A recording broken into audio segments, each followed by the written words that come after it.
Selamat pagi, salam sejahtera dalam kasih Tuhan. Mari kita berdoa. Allah yang mengasihi kami, Allah yang melimpahi kami dengan segala berkat dan kemurahan. Kepadamu kami puji, kami tinggikan, kami bersyukur kepadamu Bapa. Kami hendak mendengar dan merenungkan firman-Mu. Lembutkanlah hati kami untuk menerima setiap kebenaran firman-Mu. Dalam nama Tuhan Yesus. Amin.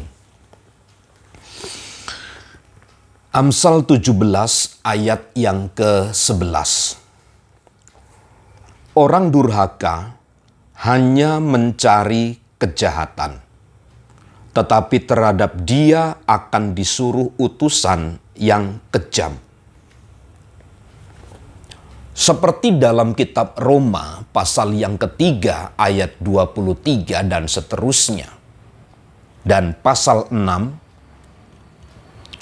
Alkitab menyatakan bahwa manusia itu telah kehilangan kemuliaan Allah. Mereka telah terkontaminasi dengan dosa. Sehingga Paulus sampaikan tidak ada satupun orang yang benar di hadapan Tuhan.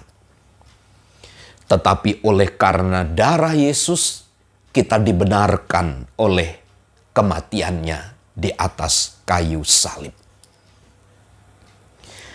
Nah, Salomo menyampaikan kepada kita bahwa orang durhaka hanya mencari kejahatan. Orang-orang durhaka, mereka terjebak di dalam kejahatannya. Seolah-olah mereka meyakini apa yang dilakukan dalam kejahatan itu merupakan satu kebenaran.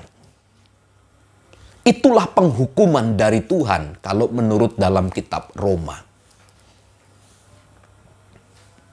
Jadi orang-orang durhaka yang selalu membuahkan kejahatan itu, itulah hukuman baginya. Dia tidak bisa terlepas dari kejahatan yang dia hidupi.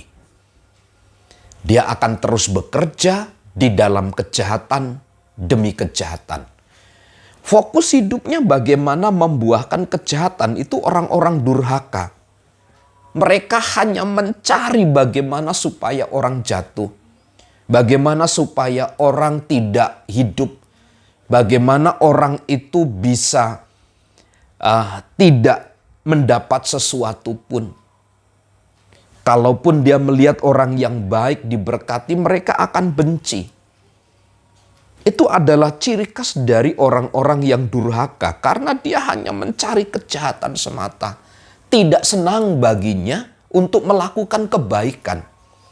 Bahkan menurutnya kebaikan itu sesuatu yang asing. Sesuatu yang mustahil untuk dikerjakan, dilakukan. Tetapi terhadap dia akan disuruh utusan yang kejam.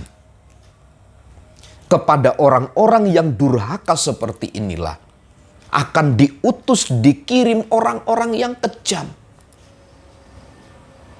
Itu sebabnya hukum tabur tuai akan tetap berlaku bagi siapapun itu. Bagi orang durhaka selalu mencari kejahatan, tapi baginya pun akan dikirim orang-orang yang kejam. Ini berarti orang-orang yang durhaka yang melakukan setiap hari kejahatan itu akan dikirim, akan dihukum orang-orang yang lebih jahat daripada dia sendiri. Inilah bentuk penghukuman Allah kepada orang-orang durhaka sebagai satu bentuk pembelaan Tuhan atas hidup orang-orang yang benar. Karenanya setiap kebenaran Allah selayaknya lah terus kita kerjakan atas hidup kita, sehingga kita menjadi pribadi-pribadi yang benar, menjadi pribadi-pribadi yang takut akan Tuhan, menjadi orang-orang yang tetap tinggal di dalam kebenaran. Mari kita menghasilkan kebenaran-kebenaran dalam hidup kita ini. Mari kita hasilkan buah yang matang bagi kemuliaan Tuhan. Jangan izinkan hidup ini hanya diatur hanya oleh karena nafsu keinginan sendiri. Tapi buahkanlah buah-buah kebenaran, kebaikan, sehingga Tuhan dipermuliakan atas seluruh hidup kita. Tuhan Yesus memberkati.